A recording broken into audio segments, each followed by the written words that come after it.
सब डरते हैं, सब क्रिमिनल माफिया भाग गए। बाबा हम पर गोली चलाने वाले कौन थे? आपको नहीं मालूम बाबा कौन थे? आपने कहा कि अमित शाह ने कहा, प्रधानमंत्री ने कहा कि अब माफिया जेल में जाता है। हम पूछना चाहते हैं ये कौन थे? ये किसकी नाजायज औलाद ने हम पर गोली चलाई? ये वन मम्मी टू डैडी की औलाद है, ये गोडसे की औलाद है, ये वही मानसिकता के लोग हैं जिन्होंने गांधी की हत्या की थी। ये वही लोग हैं जो अंबेडकर के संविधान की धज्जियां उड़ाना चाहते हैं। इनको रूल ऑफ लॉ पर भरोसा नहीं है, इनको रूल ऑफ गन पर भरोसा है, इनको बैलेट पर भरोसा नहीं है, इनको गोली पर भरोसा है। वो ये चाहते हैं कि इनकी आवाज को दबा दिया जाए। मैं पूछना चाहता हूं बाबा, ये गोली चलाने वाले कौन थे? और बाबा ने कहा कि ओवैसी को अपनी भाषण को देख कर देना चाहिए। बाबा मेरी जबान चलेगी तो तुम्हारे बोलने से नहीं चलेगी। मेरी जबान चलेगी तो इन नौजवानों के जज्बात की तर्जुमानी करेगी। मेरी जबान चलेगी तो असमौली और उत्तर प्रदेश के नौजवानों की टाप पर चलेगी। मेरे मुंह में मेरी जबान है, तुम्हारी जबान नहीं आएगी इंशाअल्लाह ताला। मेरी जबान गुलामी की बात नहीं करेगी, मेरी जबान हक की आवाज को बुलंद करेगी। मेरी जबान चापलूसी की बात नहीं करेगी, मेरी जबान हक की बात करेगी। मेरी जबान गुलामी की बात नहीं करेगी, मेरी जबान हिस्सेदारी की बात करेगी। मेरी जबान से डर की बात नहीं निकलेगी, मेरी जबान से उम्मीद की बात निकलेगी। मेरी जबान है जो उनकी जबान की मैं तर्जुमानी करता हूं। मैं कोई संघ की जबान या समाजवादी की जबान में नहीं बात कर सकता, मैं नहीं करूंगा। अगर ये मेरा जुर्म है तो इस पर गोली चलाएंगे तो चलाने वाले चलाओ। कितनी गोली चलाओगे तुम? तुम्हारी गोलियां खत्म हो जाएंगी मगर मेरी जबान खत्म नहीं होगी। क्योंकि अब ओवैसी अकेला नहीं है उत्तर प्रदेश में। मैं अपनी जबान नहीं बल्कि मैंने ऐसे लाखों लोगों को बता दिया है कि अपनी जबान को इस्तेमाल करो। वक्त के फिरौन के सामने खड़े हो जाओ, वक्त के नमरूद के सामने खड़े हो जाओ, वक्त के अबू जहल के सामने खड़े हो जाओ, वक्त के अबू लहब के सामने खड़े हो जाओ और वक्त के यजीदों के सामने अपनी गर्दन कटा देना मगर कभी झुकने नहीं देना अपने आप को। ये हम जब बात करते हैं तो ये लोग, अरे जोर से लगाओ, जोर से लगाओ, जोर से लगाओ, गली गली लगाओ, नगर नगर लगाओ, पूरी असमौली में लगाओ। ये बात हुई। अब भैया को और बाबा को नींद नहीं आएगी।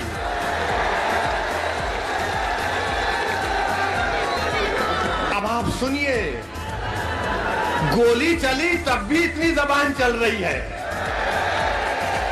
अब ये सोच रहे होंगे ये तो पापी, ये तो गोली चलने के बाद भी तेज जा रहा है। जाएगा तेज, तुम्हारे हाथ में नहीं है किसी की जान लेना, वो तो अल्लाह का काम है। जब तक अल्लाह बोलेगा जिंदा रहेंगे, जब अल्लाह फैसला कर लेगा चले जाएंगे। सुनो असमौली की जनता, सुनो रुकनुद्दीन सराय के गयूर अवाम, मेरी माँ और बहनें, मैं अपनी माँ और बहनों से हाथ जोड़कर अपील कर रहा हूं कि असदुद्दीन ओवैसी मौत से नहीं डरता। क्योंकि मेरी माँ ने मुझे ये सिखाया है, मेरे मरहूम वालिद ने मुझे ये सिखाया है कि मौत से मत डरो, मौत के बाद जो हिसाब किताब होगा उसकी फिक्र करो।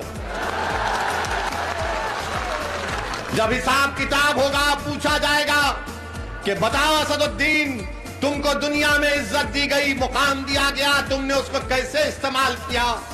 मैं गुनाहगार हूं, मैं कितना गुनाहगार हूं मेरा रब जानता है, मगर एक बात तुम्हारे सामने जिम्मेदारी से कह रहा हूं कि मैं बेईमान नहीं हूं, ना कभी रहूंगा इंशाअल्लाह ताला। मैंने कभी भी अपनी मफाद के लिए आवाम का सौदा नहीं किया। मैं अगर राजनीति में हूं तो तिजारत करने के लिए नहीं हूं, मैं अगर राजनीति में हूं तो दौलत कमाने के लिए नहीं हूं। मैं अगर राजनीति में हूं तो गरीब और मजलूम आवाम को उनका मुकाम दिलाने के लिए, उनका हिस्सा दिलाने के लिए हूं। यही हमको सिखाया गया था। और हमको मौत से ज्यादा ये सोचना है कि हम दुनिया में क्या करें, कैसा लेकर करें, क्या किए कि उनके सबका हिसाब किताब होगा। कोई नहीं बचने वाला है, सब जाएंगे। सब बड़े बड़े मुख्यमंत्री पहले जा चुके हैं, सब जाएंगे, हम भी जाएंगे।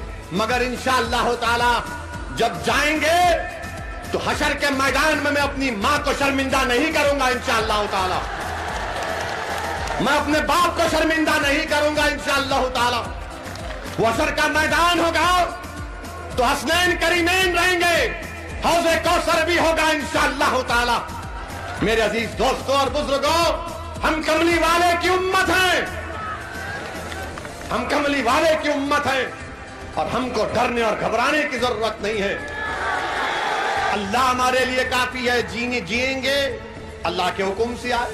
अम्मा के पेट में 9 महीने थे, अल्लाह ने पैदा किया, अल्लाह ने बड़ा किया, अल्लाह ने काबिल बनाया, अल्लाह ने 2 मरतबा विधायक बनाया, अल्लाह ने 4 मरतबा MP बनाया, अल्लाह ने हमको लंदन भिजाकर कानून और बैरिस्ट्री की डिग्री दिलाई, अल्लाह ने हमारी जान बचाई। अल्लाह ही हमको आगे लेकर बढ़ेगा। रहेगा नाम सिर्फ अल्लाह का, किसी का नहीं रहेगा।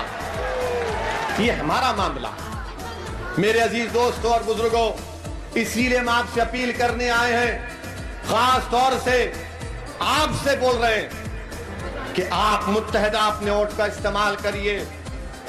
आप कब तक दरी बिछाएंगे समाजवादी के लिए? कब तक दरी बिछाएंगे आप? क्या मिला आपको? यहां के विधायक ने कौन सा काम किया? कुछ काम किया? कहीं नजर आए? कहीं तुम्हारी तकलीफ में दिखाई दिए? कहीं पर कुछ नहीं। मेरे अजीज दोस्तों और बुजुर्गों, इसीलिए एक नई तब्दीली आपको पैदा करना है। समाजवादी पार्टी बोलेगी ओवैसी भड़काऊ भाषण देता है। बीजेपी मुख्यमंत्री भी बोल दिए कि देखकर बोलना चाहिए। हम आपको बताने आए हैं कि आप डरिए मत, हिम्मत मत हारिए, हौसले को बुलंद रखिए। और अगर और हौसला हासिल करना है तो एक सोशल मीडिया पर एक वीडियो देखिए।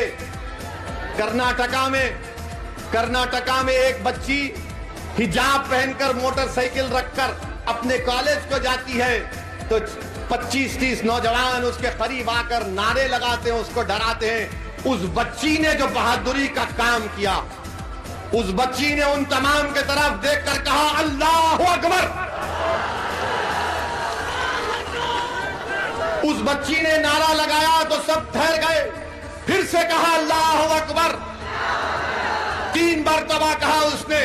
तो यही मैं कह रहा हूं, अगर भीड़ आ जाती है, गोलियां चलती हैं, सिर्फ 5 सेकंड के लिए तुम ठहरो, रहमत नाजिल होगी, तुम्हारे हौसले बुलंद हो जाएंगे। सिर्फ 5 सेकंड ठहरो। तुम अगर एक वक्त ठहर जाओगे, तुम अगर एक वक्त असमौली में एक अच्छा फैसला ले लोगे कि अब डर की बुनियाद पर वोट नहीं दिया जाएगा, उम्मीद की बुनियाद पर वोट दिया जाएगा। मेरे अजीज दोस्तों और बुजुर्गों, डरने और घबराने की जरूरत नहीं है। अच्छा, अभी आप देखेंगे, हम पहले से आपको वार्न करके जा रहे हैं, शाम में 6 बजे से टीवी पे शुरू हो जाएगा।